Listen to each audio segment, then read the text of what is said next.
Welcome, everyone, to the second offering in the Spring 2025 History, Culture, and Diversity series, made possible by the support of FLCC's Office of Diversity, Equity, and Inclusion. I'm Dr. Robert Brown, Professor of History and organizer of this series. This event's being recorded and will be available on YouTube shortly. I encourage you to share the video and explore the wide range of previous History, Culture, and Diversity series recordings that you'll also find on the site. Thanks for joining us as we celebrate Black History Month at FLCC, our annual opportunity to highlight the significant contributions African Americans have made to our national history and the lengthy struggle for racial equality in the United States. No subject is more suitable to the occasion and more worthy of our grateful consideration than the World War I exploits of the 369th Infantry Regiment, respectfully dubbed the Harlem Hellfighters by their German adversaries. During my 3 decades of teaching history, I've been amazed at the persistent amnesia which surrounds this storied outfit. Students frequently enter my classes with some knowledge of the Big Red 1, which is the 1st Infantry Division, the 77th Division's Lost Battalion, or the Devil Dogs of the 4th Marine Brigade, which fought at Belleau Wood. But relatively few are aware of the Black Rattlers, as they were christened when part of the first contingents of American troops arriving in France in 1918. Most students are acquainted with the 82nd Division's Sergeant Elvin York, especially after Gary Cooper played him in a blockbuster 1941 Hollywood film, but have never heard of the 369th's Sergeant Henry Johnson, even though both men received the Congressional Medal of Honor. This neglect is all the more remarkable considering the 369th was one of the first American units to be sent to the Western Front in World War I and spent more days in combat, sustained more casualties, and received more Croix de Guerre medals than any other U.S. Army regiment. The Rattlers also had the distinction of being the first Allied contingent to reach the Rhine River and enter Germany in 1918. To help us recover and celebrate the 369th experiences is Dr. Jeffrey T. Sammons, who joins us from his home in Oakhurst, New Jersey. There will be some time for Q&A directly following Dr. Sammons' talk, so please save your questions until the end. Dr. Sammons is Professor Emeritus of History at New York University. He earned his PhD in American History from the University of North Carolina at Chapel Hill. Prior to joining the history department at NYU, Professor Sammons held teaching posts at the University of Houston, Rutgers University, and Princeton. He has been awarded grants from the Andrew W. Mellon Foundation, the National Endowment for the Humanities, the Schomburg Center for Research in Black Culture, and Princeton University's Woodrow Wilson National Fellowship Foundation. Professor Sammons served as an advisor to the U.S. World War I Centennial Commission and was a founding member of its Valor Medal Review Task Force. He has also served on the Medal of Honor Museum Scholar Advisory Panel and has produced, advised, and appeared in many historical documentaries and films, including the 2017 Art France production, The Harlem Hellfighters, Great War, and Serving for Justice, the story of the 333rd Field Artillery Battalion, which is about the first Black combat unit deployed to the European theater in World War II. Professor Sammons has written over 25 scholarly articles and reviews on modern American history, African American history, sports history, and the First World War for such publications as Cultural Sociology, the Journal of American History, the Journal of Southern History, the Journal of Sport History, and the Journal of Popular Culture. He is the author or co-author of several books, including Beyond the Ring, The Role of Boxing in American Society, which was his first book, published by the University of Illinois Press in 1988, and Imagined Fronts, the Great War and Global Media. Professor Sammons contributed the chapter entitled Fight for the Things for Which We Die, African Americans and the Great War. Professor Sammons is joining us tonight to discuss his 2014 University of Kansas Press work, Harlem's Rattlers and the Great War, the Undaunted 369th Regiment, and the African American Quest for Equality, which he co-authored with John Morrow, Jr. So let's please extend a hearty welcome to Professor Jeffrey Sammons. Thank you, Professor Brown, for that very fine introduction. I'd also like to thank your technical staff and as well as the audience, students, faculty, staff, community.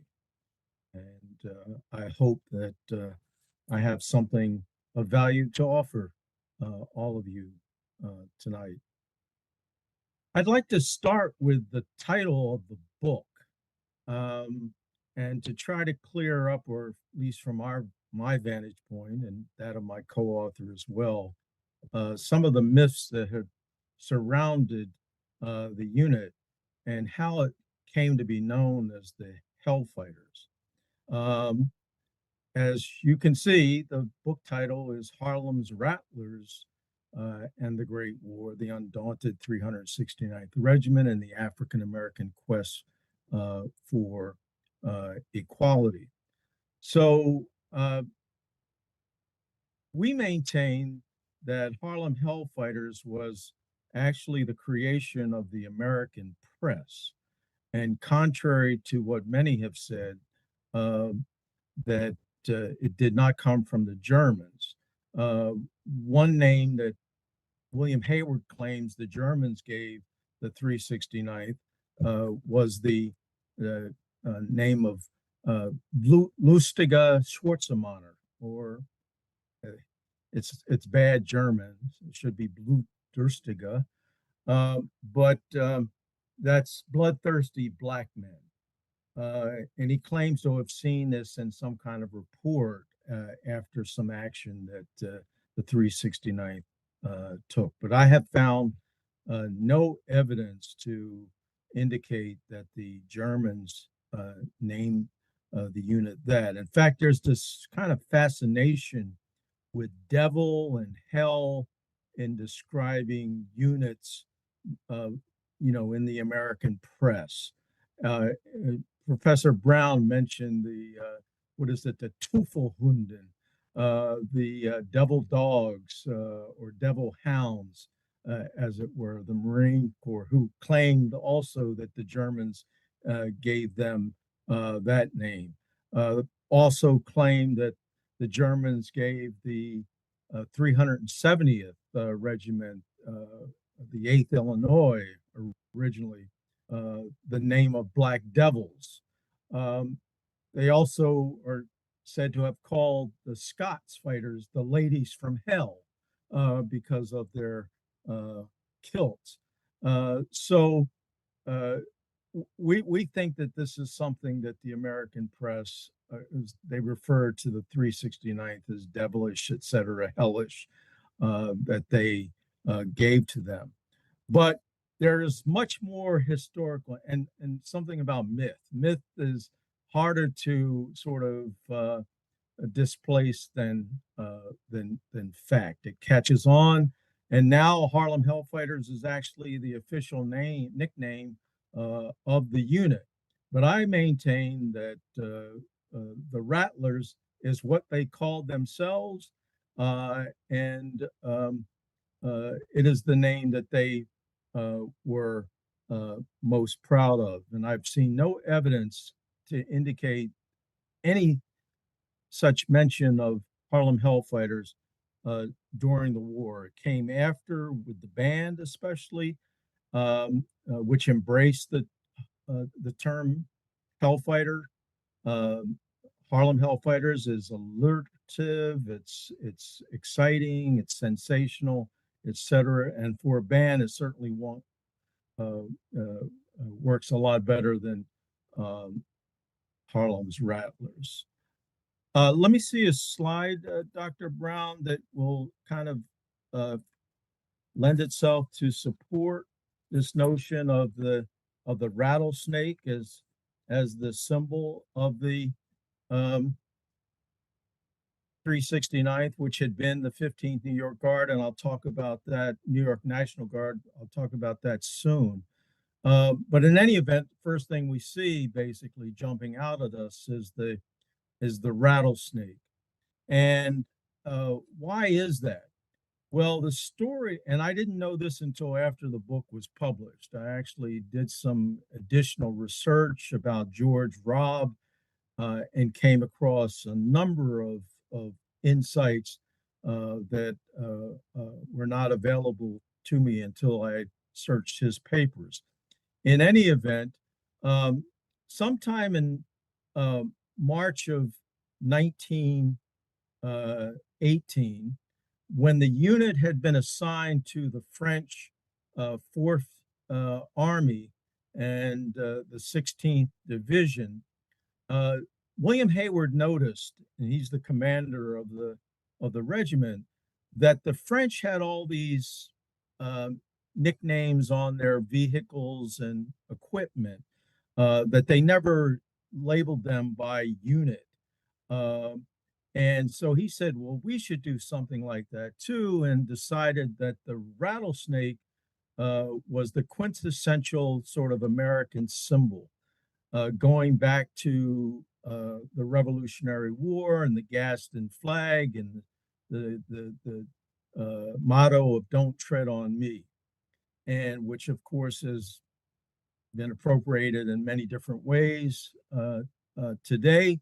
But back then, this was something that this regiment was very proud of. Also, the 27th Division, which was the New York National Guard, which didn't include the 15th New York National Guard among its, in a kind of organic sense, had a newspaper that was called the um, Rio Grande Rattler when they were on the Mexican border in pursuit of Pancho Villa in 1916. So there might be also kind of appropriation by Hayward of that symbol of the 27th Division, which kind of left the 15th New York National Guard out. So next slide, please.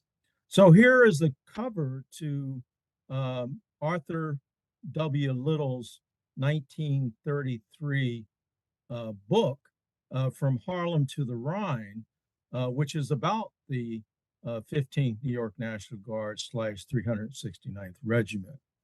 And of course, on the cover, once again, is the rattlesnake.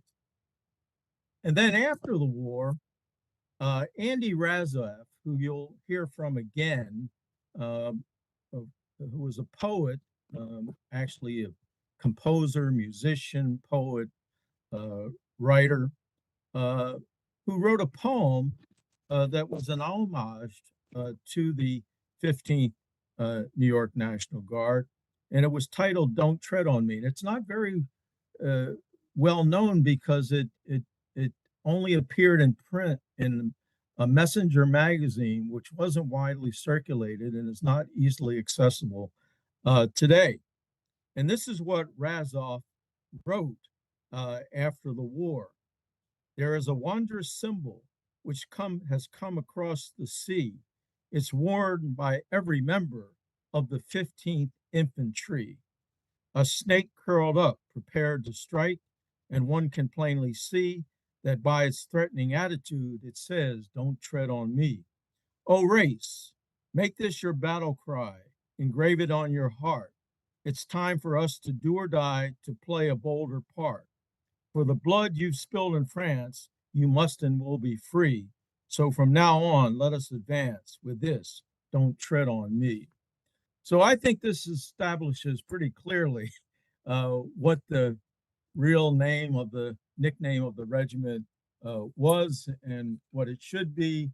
But I've lost that that battle, but I will continue fighting it nonetheless.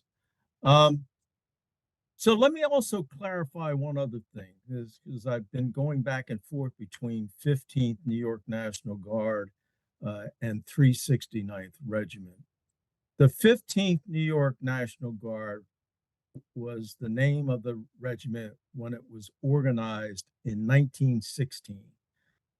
After a tremendous campaign that extended basically from the Civil War to 1916 to have a Black National Guard unit in New York State. I think we can drop the image now. And uh, the real push to establish a regiment, well, it kind of happened during the Spanish-American War, but uh, unfortunately was not successful. Uh, Actually, there were Black militia units from the Civil War in New York State, but they were not authorized or recognized by the state of New York. Indeed, they were privately raised and funded. And the Union League Club, which still exists to this day, a Republican organization that supported Lincoln and the Union, when many in New York were actually Copperhead Democrats who sympathized with the South and slavery, uh, that they thought that there was a need for this Black regiment. You have to remember that Frederick Douglass was calling for the use of Black troops in the Civil War, and so they did serve, but not under the flag of New York. So in 1910, uh, there was the establishment of the Equity Congress of Greater New York, which was a Black civic organization that was dedicated to having Black um, presence or representation on the police force. There was none at the time. Uh, and the first Black policeman in New York was not until 1911, Samuel Battle. Blacks weren't represented in the fire department. They weren't represented in elective office. So this Equity Congress was dedicated to changing the basically the absence of Blacks in civic life in New York.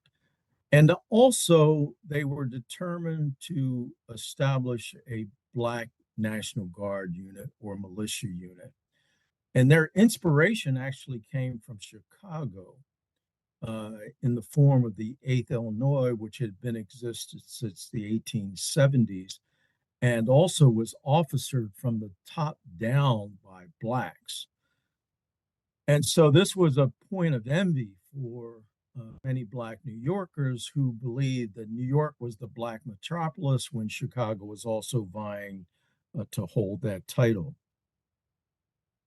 So there's a man who served in the Ohio National Guard by the name of Charles Ward Fillmore, who moves from Washington, D.C., where he was in the federal government, to New York and becomes an integral part of the Equity Congress of Greater New York. And Fillmore is dedicated to the establishment of a Black military unit in New York State that is recognized by the state of New York. In 1911, he establishes a provisional regiment and of colored soldiers. And then in 1913, after much political sort of infighting, et cetera, Blacks were caught between a Republican Party that took them for granted and the Democrats, which really didn't care about them. That was Tammany Hall. And there finally is a governor in New York, William Sulzer, who actually will be impeached later, not for what he did with the military, but for other reasons.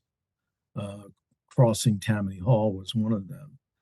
But in any event, in 1913, William Sulzer signs a bill into law authorizing the establishment of a black uh, National Guard unit in New York in 90 days or 3 months. That regiment was not established until 1916. So the National Guard leadership threw all kinds of roadblocks in the path of those trying to establish this regiment, but Fillmore never gave up. He kept the provisional regiment in place. And when the time came, he was ready for that unit to be recognized by the state and for him to be its commander. Well, as things turned out, that's not the way it would go. And one of the actual demands of the New York National Guard in support of this black unit was that it be commanded by a white officer, and that would become William Hayward. Fillmore would stay on as a captain, and at one point, I think they had about 10 black officers in the regiment, but when they went overseas, they only had 5. And that at some point, all 5, except for James Reese York, the band leader, would be removed from the regiment and reassigned.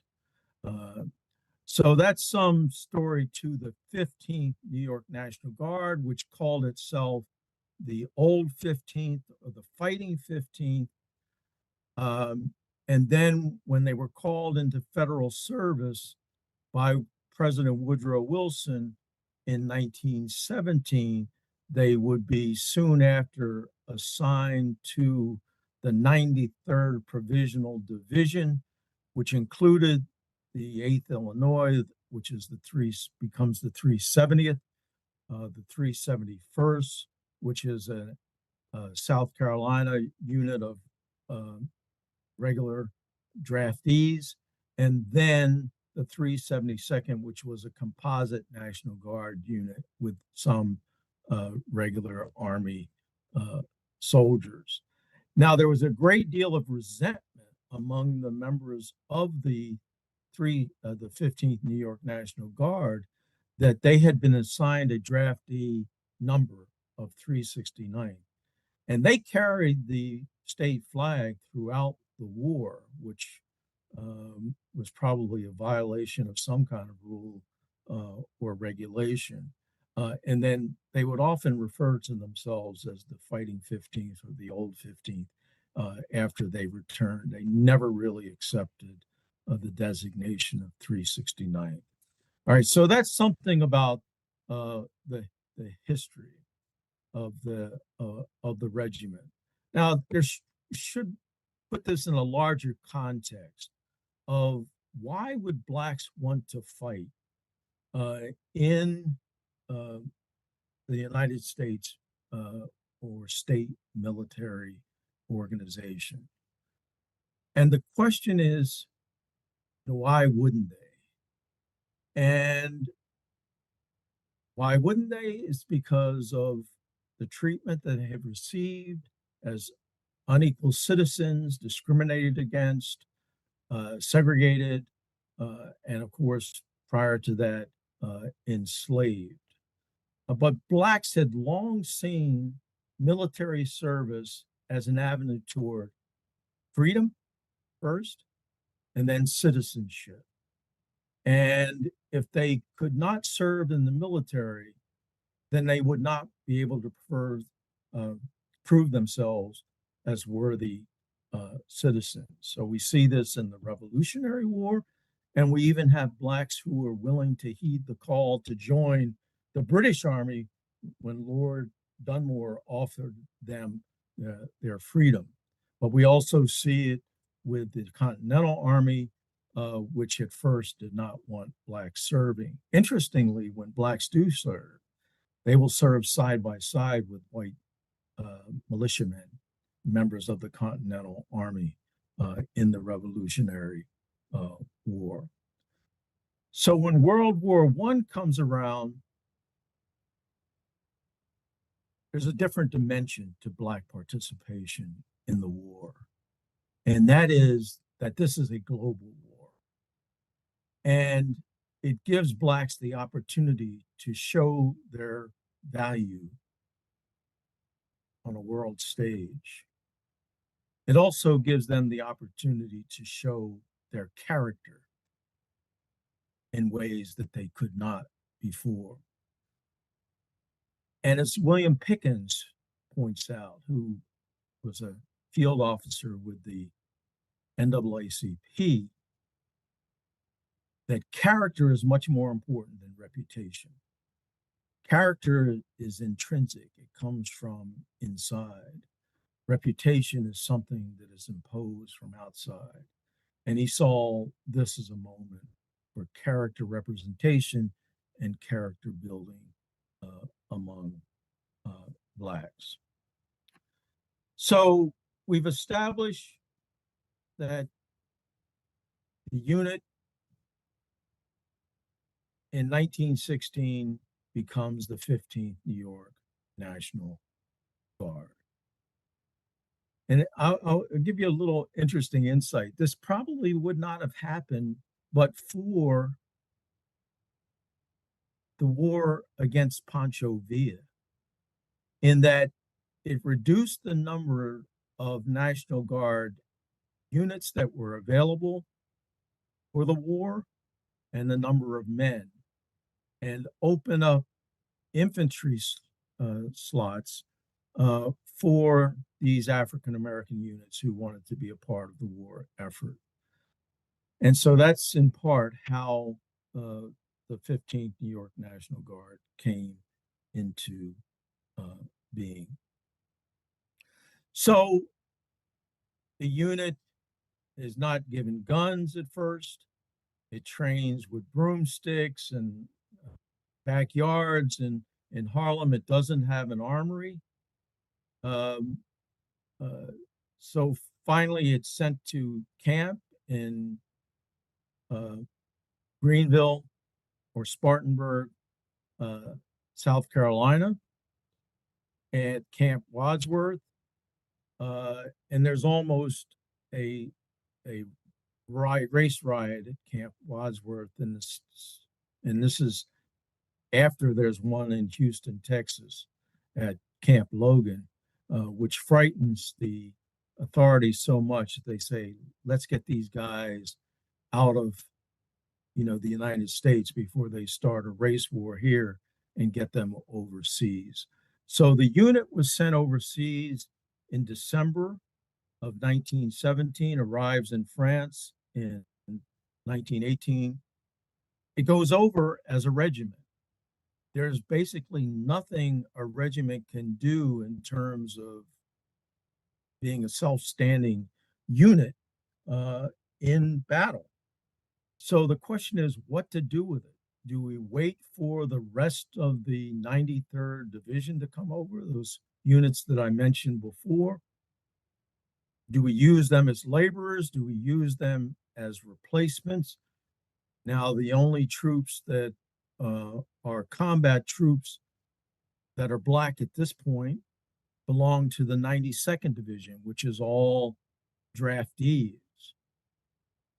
So finally, with so much pressure from the French, who were in dire need of manpower after, remember, French had been fighting since 1914, August of 1914. And this is almost, well, it is 1918 by now. They're putting pressure on Pershing and the War Department to have American troops turned over to them. And the ones that Pershing turns over are National Guard units.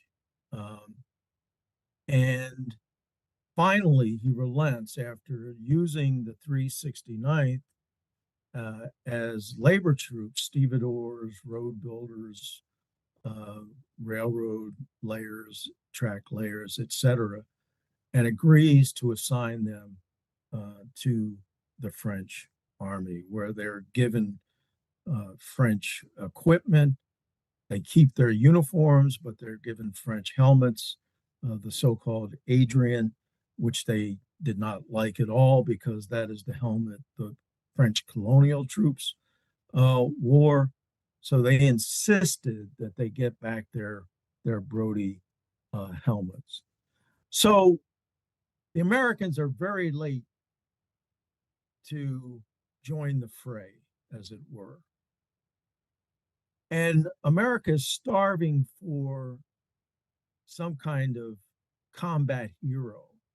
Remember, this is a war of attrition, a modern war that has never been fought before with the kinds of weapons that are used, the large millimeter guns, uh, mustard gas through these, shelling operations, machine guns.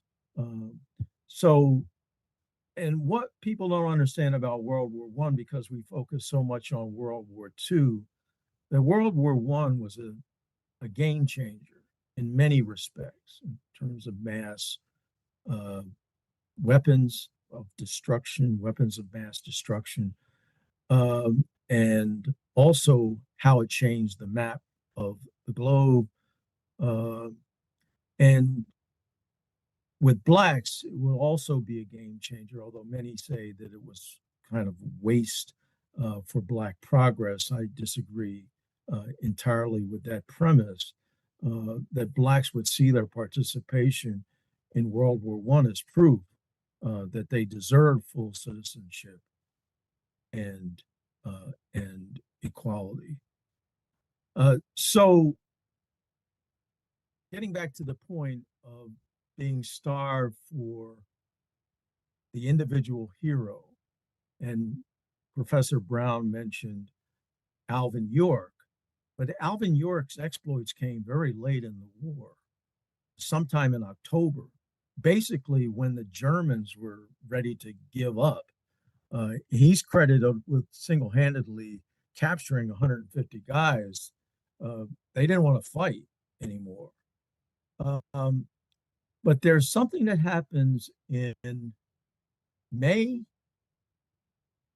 actually May 14th, the night of May 14th, and into the morning of May 15th, in the Argonne Forest. And Privates Henry Johnson and Needham Roberts, Henry Johnson, born in Winston-Salem, North Carolina. Needham Roberts is from Trenton, New Jersey. Actually, when Needham Roberts enlisted in the regiment, he was 16 years old. And Johnson and Roberts are at an outpost. This is ahead of the trenches and just before no man's land. And they are to listen because the Germans had been, infiltrating their site for some time. They were charged with listening for any kind of German action or activities. And they heard something, wire cutters clipping the barbed wire. They called Corporal the guard. And then there was a hail of grenades, gunfire. And Roberts and Johnson were in a hopeless position because everybody else was in the trenches. But they fought back. Roberts was, incapacitated pretty early in the skirmish, but he still threw hand grenades, and Johnson took on the intruders with rifle, with bayonet, with bolo knife, even with the butt of his rifle.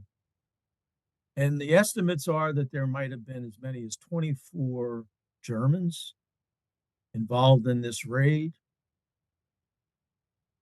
But what Henry Johnson did to them, according to reports, actually led them to retreat. Some wounded, others carried off dead. They were there to actually capture Johnson and Roberts, or whoever was in that outpost, and to collect intelligence from them. Now, I'm not going to go into the more sensational, descriptions of what went down. We have lots of, uh, accounts about things that were said and done, and how Henry Johnson in particular behaved. I will actually relate one of those because there was the Germans didn't wear helmets in these kinds of actions. They wore wool skull caps. And there's a skull cap that was found to have had matted hair, coagulated blood, and Henry Johnson had told them that he actually ran a bolo knife directly through the skull of one of the Germans who came to him and gutted another. But this is what General John J. Pershing had to say about what went on that night of May 14th, May 15th. Reports in hand show a notable instance of bravery and devotion shown by two soldiers of an American colored regiment operating in a French sector. Before daylight on May 15th, Private Henry Johnson and Private Roberts, while on sentry duty at some distance from one another, were attacked by a German raiding party, estimated at 20 men, who advanced in two groups, attacking at once from flank and rear. Both men fought bravely in hand-to-hand encounters, one resorting to the use of a bolo knife after his rifle jammed, and further fighting with the bayonet and butt became impossible. There is evidence that at least one, and probably a second German, was severely cut. A third is known to have been shot. Attention is drawn to the fact that the colored sentries were first attacked and continued fighting after receiving wounds, and despite the use of grenades by a superior force, they would be given credit for preventing, by their bravery, the capture of any of our men. 3 of our men were wounded, 2 by grenades. All are recovering, and the wounds in 2 cases are slight. So that's General Pershing actually validating what happened that night. And in part, he's doing that because he needs these guys as heroes. Now, what happened was that Lincoln Eyre, who wrote for the Evening World, Martin Green for the New York World, and Irving Cobb for the Saturday Night, for the Saturday Post, actually came upon the site where the 369th was based. And they said, has anything going on that we should know about around here? Any kind of action with the enemy? And so they were told this story. And it immediately blew up in America. Can we have a slide there, Professor Brown?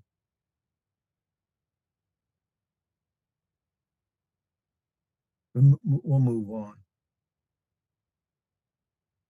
I'm sorry.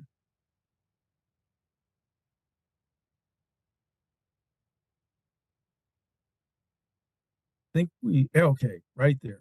So this is indicative of the kind of attention that the actions of Needham Roberts and especially Henry Johnson received as a result of this action in May of 1918. And William Rogers and others called it the Battle of Henry Johnson. And this was first published in the New York Herald in May as 2 first-class Americans and then it would be republished in numerous newspapers. But the Chicago Defender, a black newspaper, changed the title from two first-class Americans to two real Americans to uh, label uh, Henry Johnson and Needham Roberts. So we have Henry Johnson depicted as this hulking, looming figure, uh, you know, uh, dwarfing the Germans, holding Needham Roberts up in one hand. And that's one of the things that happened. The Germans were dragging Needham Roberts away, and Henry Johnson attacked those Germans as well. So it really becomes the first real demonstration of the power of the individual in World War One versus the kind of trench warfare, the war of attrition that we were hearing about, where individuals were in the sky making names for themselves, but not so much on the ground. That would come later for the Americans. So what happened with Henry Johnson and Needham Roberts? Needham Roberts was injured so badly that I think he spent about a month and a half in the hospital, but was sent home. Henry Johnson was in there as long, but should have been sent home, but begged to be able to go back, according to Arthur Little in Harlem, from Harlem to Rhine. Henry Johnson was not capable of fighting anymore and became kind of a pet in the regiment. But I'm also alluding to, Pershing recognized what these guys had done, but there's no medal for either one of any kind from the Americans. The French award Henry Johnson the Croix de Guerre with Palm, which is by order of the Army, which is the highest level that the Croix de Guerre is given. Needham Roberts got one with a gilt star, which is at a lower level. But still, these men have been recognized by the French, but not by their own. And I'm going to jump ahead and continue with the story of Henry Johnson, because there were many people, especially in New York, who believed that Henry Johnson deserved more than the Croix de Guerre. And there was a campaign out of the 369th Veterans Association and the 369th Historical Association to award Henry Johnson the Medal of Honor. There was a search conducted or investigation in 1988 that was authorized by the Department of Defense to look into this matter. And in the process of looking into it, the searchers did not believe that Johnson was worthy. He had not been nominated for the Medal of Honor at the time, not even a Distinguished Service Cross. And instead, they decided upon a Freddie Stowers from the 371st Regiment in South Carolina as the person that they saw who was worthy of a Medal of Honor for his actions. And one of the reasons they chose Stowers was that his nomination had not been downgraded by Pershing. Somehow it was never fully processed, and that gave them a kind of technical out. He certainly had the credentials to have been so honored, but they were reluctant to override any decision that General Pershing had made. There are actually 7 others who had been nominated for a Medal of Honor in World War One, blacks, soldiers. And up to this point, no black had received the Medal of Honor in World War One, where there were numerous blacks who received it in the Civil War, but none in World War One. There would be none in World War Two either, until there was a review that began in 1997 or 1994, ended in 1997, which ended up in 7 blacks being honored with the Medal of Honor. In any event, Johnson will eventually receive a Distinguished Service Cross. I think it's around 2003. Many believe that that was really a cynical award in order to take the wind out of the sails of the uh, Medal of Honor campaign.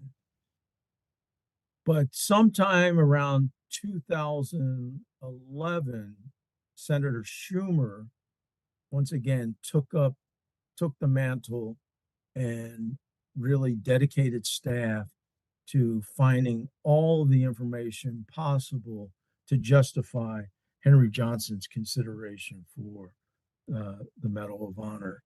And in 2015, he was awarded the Medal of Honor and became the second black from World War One so honored. The Now there is a movement, and Professor Brown mentioned this before, or actually some activity around uh, reviewing the valor medals from World War One. It's been expanded to include other underrepresented groups, including Jewish soldiers, Latino, Native American, and Asian American soldiers, as well as blacks. There is one candidate from the 369th whose actions were incredible. Next slide, please. All right, so this is to give you some sense of Henry Johnson's popularity. It might be hard to read, but this is a train car or trolley in Albany, and it the signage reads, Henry Johnson licked a dozen Germans. How many stamps have you licked today? So the stamps they're referring to are Liberty stamps. There were Liberty bonds and Liberty stamps. These are fundraising tools for the war effort. Next slide. So that same Andy Razov, who wrote Don't Tread on Me, riffed on John McCrae's famous In Flanders Fields poem. And of course, McCrae was a soldier in the Canadian Army. And what Razov writes is, in Flanders fields where poppies blow, beneath the crosses row on row, we blacks an endless vigil keep. Yeah, we the dead can never sleep. Ingratitude has made it so. Why are we here? Why did we go from loving homes that sent us so? Wait for naught, we gave our lives. I'm sorry, was it for naught we gave our lives on Flanders fields? You blacks who live, to you we throw, the torch be yours to face the foe. At home and ever hold it high, fight for the things for which we die, that we may sleep where poppies grow in Flanders fields. And that actually, a line from that, fight for the things for which we die, is the title of my essay in that Imagined Fronts for the book on that subject.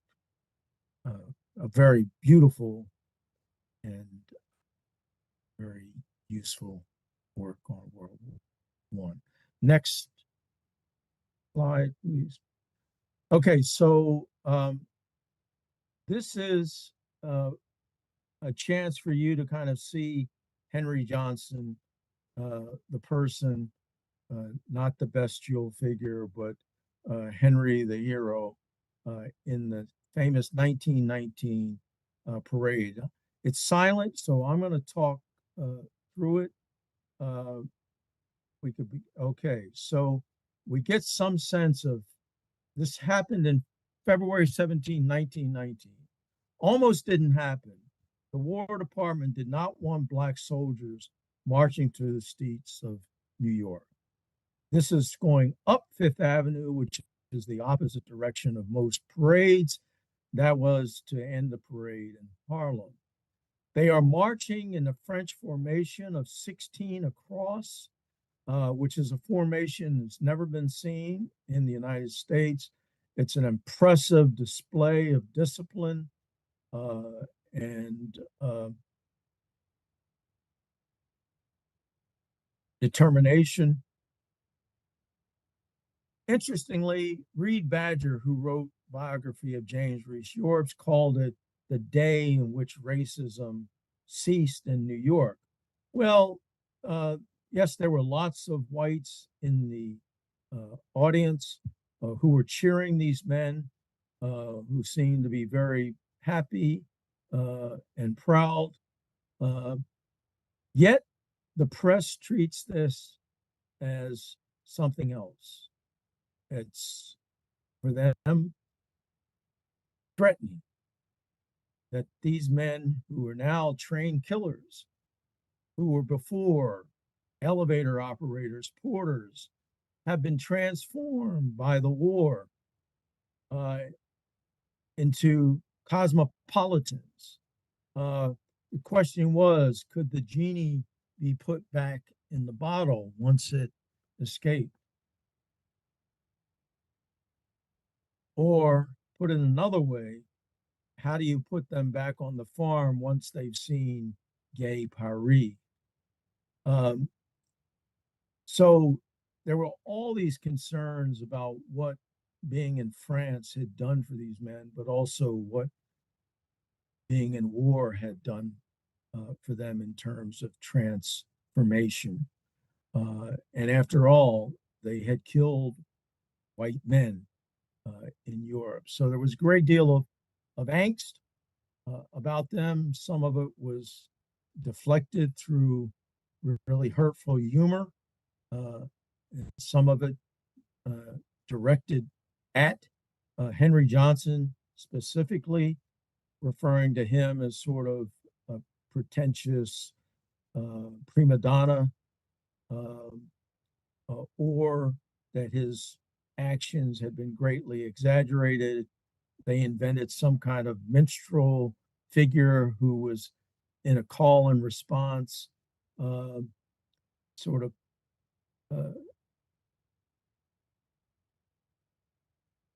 mode with the parade goers, but also with the press and Henry Johnson and what he had done. Some putting it on a scorecard, others saying that the more we hear, it sounds like Henry Johnson killed the entire German army. Now here's Henry Johnson with the flowers.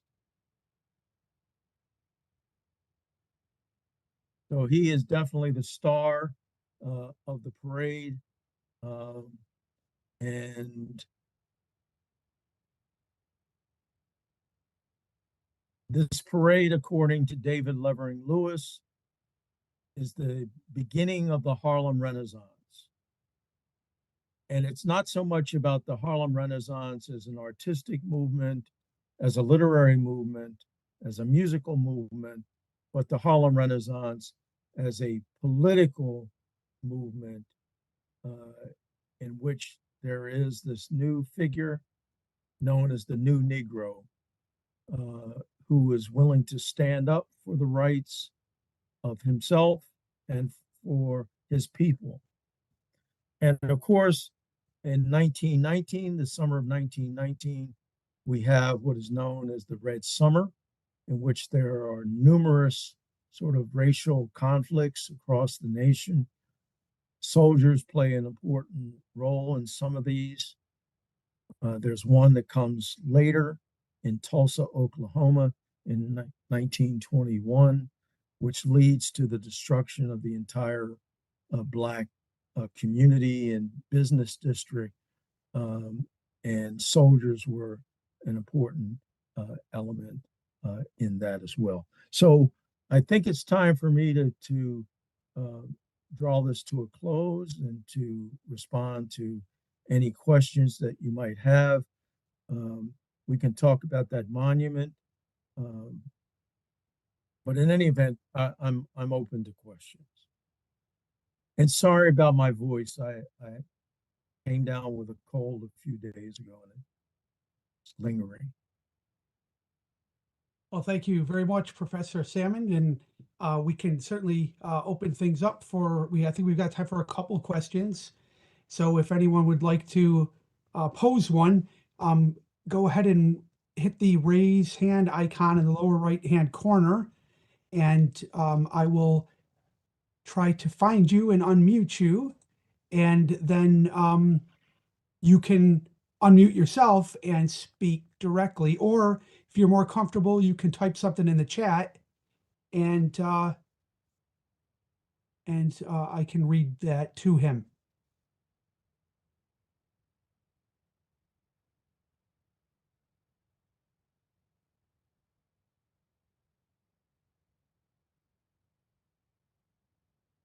Thank you, Juliana.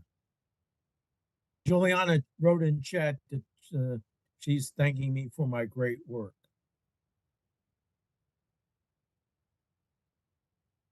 Dr. Salmon, the subtitle of your book is The Quest for Equality for African Americans.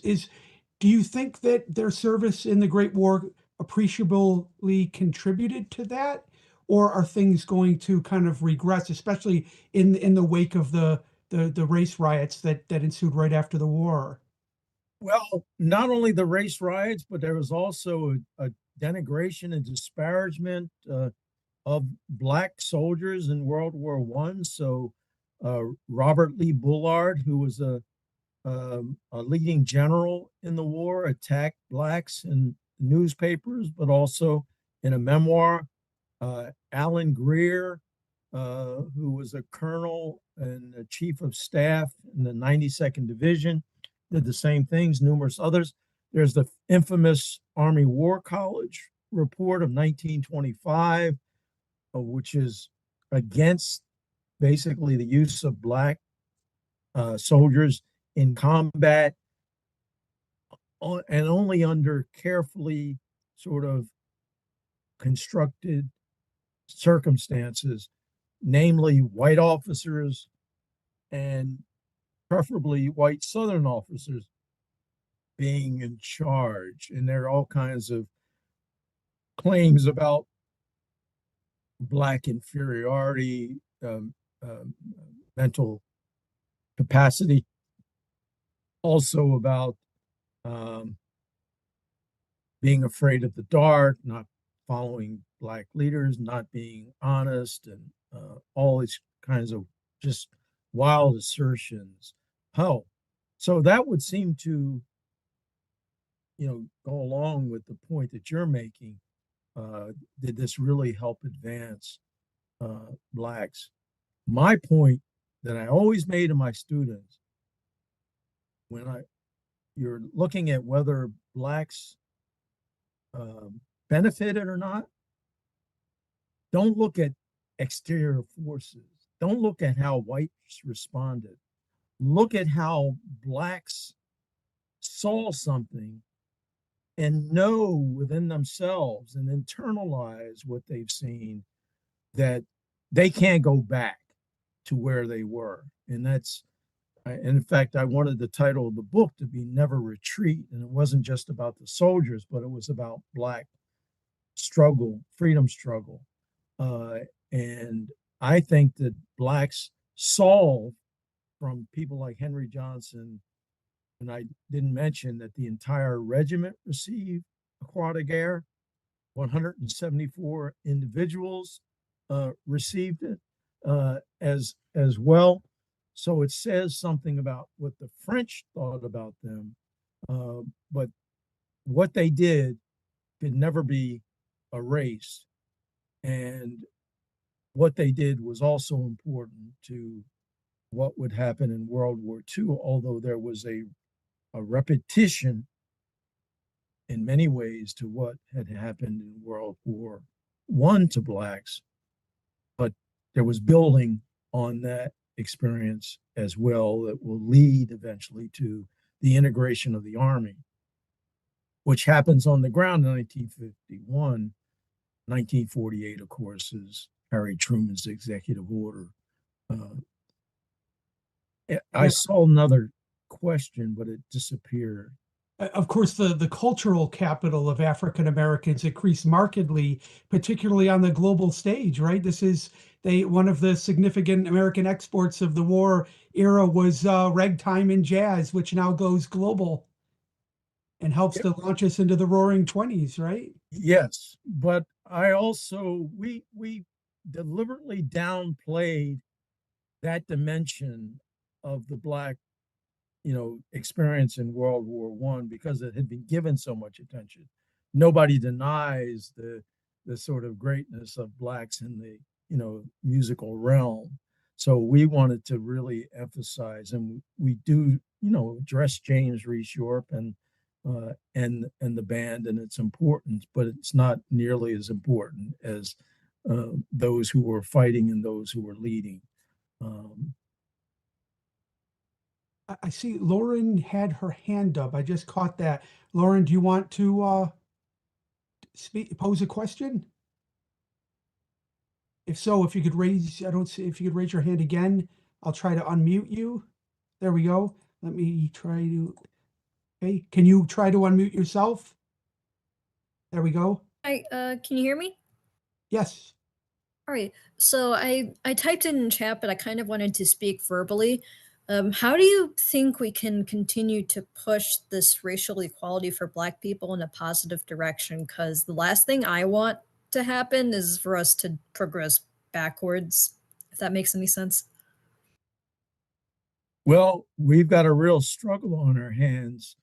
I wonder how many more diversity, equity, inclusion uh, uh, activities will be going on in universities. So, I mean, there's a, a, a total onslaught, it seems to me, against uh, Black progress.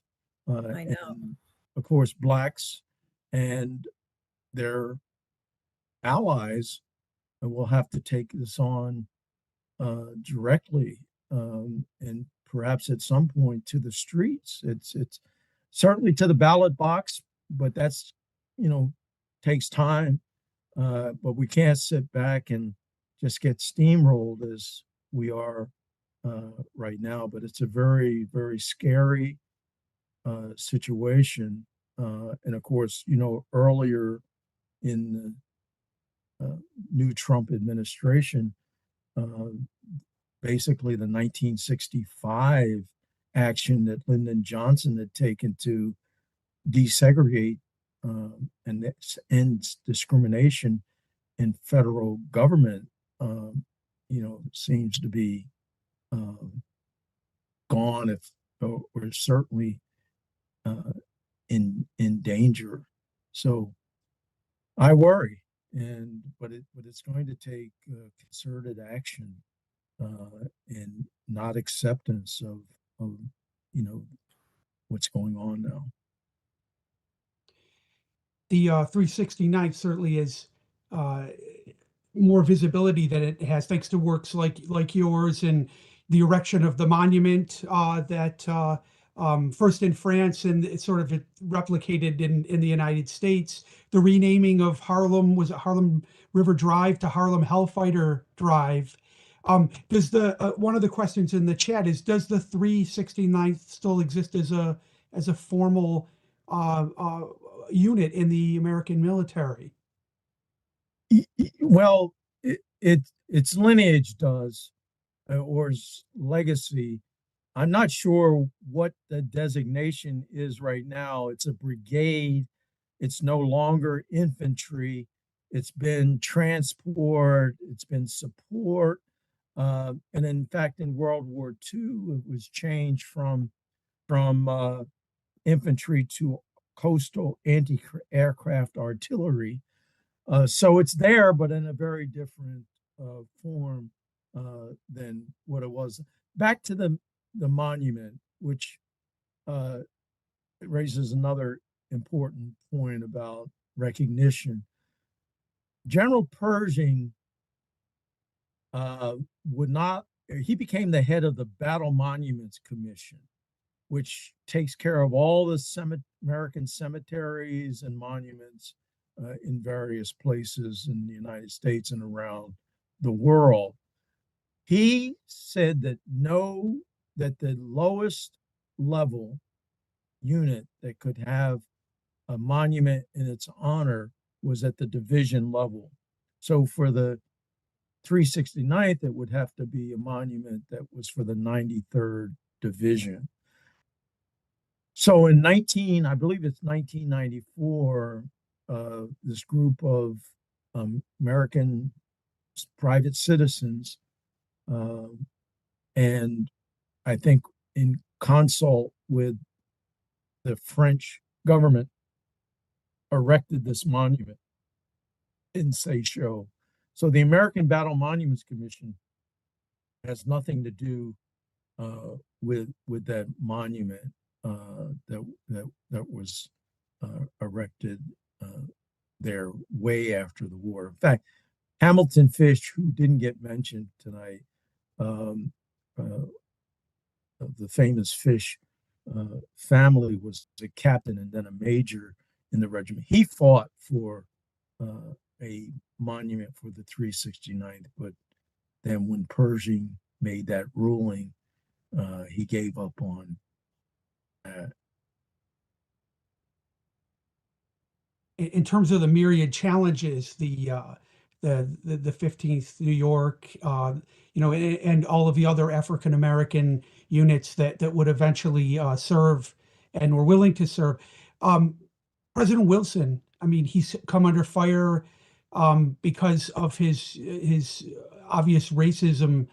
His name was removed from Princeton University. I mean, the fellowship that you received has been subsequently renamed, as I understand it. Was he a help or a hindrance in the cause of the 369th and the 92nd and 93rd Infantry Divisions? Well, I don't see him as being any help. And in fact, I'm glad you brought that up, because somebody we didn't mention, although there was a slide that I didn't address, was Colonel Charles Young, who was in line to become a brigadier general in the war and to lead a brigade, which is 2 regiments, and would have been the first Black general. But somebody complained to an underling of Young's, a Southern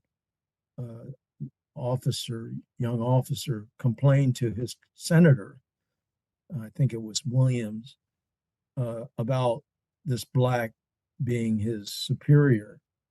And this was taken to Wilson, and Wilson basically authorized the deactivation of Young. So he was removed from active service after some kind of medical exams that said he wasn't healthy enough to lead the regiment. But listen to this all the way through. I'll try to be brief. But Young was then sent back to Ohio, where he was in charge of the National Guard in Ohio, and I think he taught also at Wilberforce College. And he decided to go from Ohio to Washington, D.C. By horseback in order to show his fitness. And when he arrived in Washington, a leading military figure said, "You haven't done anything but prove the horse is fit." So can you imagine riding a horse from Ohio to Washington? Not only did he ride, he also had to get off and give the horse rest, and walk with the horse, um, uh, and to have that kind of reception. Then after the war, he's reactivated and sent to Liberia, and that's basically that photo of Young on the ship is not long before his death from some tropical disease in Liberia. And he's the third Black graduate of the United States Military Academy at West Point. And after him, which I think is 1892 or 3, I'm not sure the date, there won't be another Black graduate until 1936. And that is Benjamin O. Davis Jr., whose father actually became the first Black commander of the 15th New York National Guard, or 369th Regiment, in 1939. Then he's promoted to general and is back into the regular army. And then the second Black commander is Chauncey Hooper, who actually served in the regiment in World War I started as a private in the war, was a sergeant, and then would become an officer. But it's interesting. So that kind of thing is something that Woodrow Wilson authorized. And of course, what I didn't use was the draft registration card, which has at the bottom a tear off, and it says that if this person, it's hard to read, but if this person is African American, tear it off, tear off that corner. And why is that? These with the torn off corner, forms with the torn off corner would be put in a separate pile to make sure that Blacks were not mixed in with other registrants. I also believe that that tear allows the person who is recording this information to override what a person might say about his race. And of course, that's something else that has to be approved at the highest levels. I saw another chat there.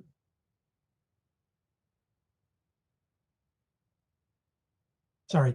Were there other minorities incorporated into the 369th as well as African Americans? Well, that goes back to that form that the 369th was all Black as far as I can tell, except if you can, there were Cubans and Puerto Ricans, and that gets into very, how do you determine whether they're, Black or not? And there were some who claimed to be Native American. Native Americans were not in segregated units; they were in integrated units.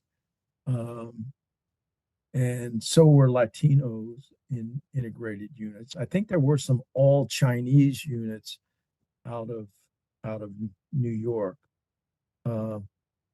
Somebody said she just noticed that on her grandpa's registration card.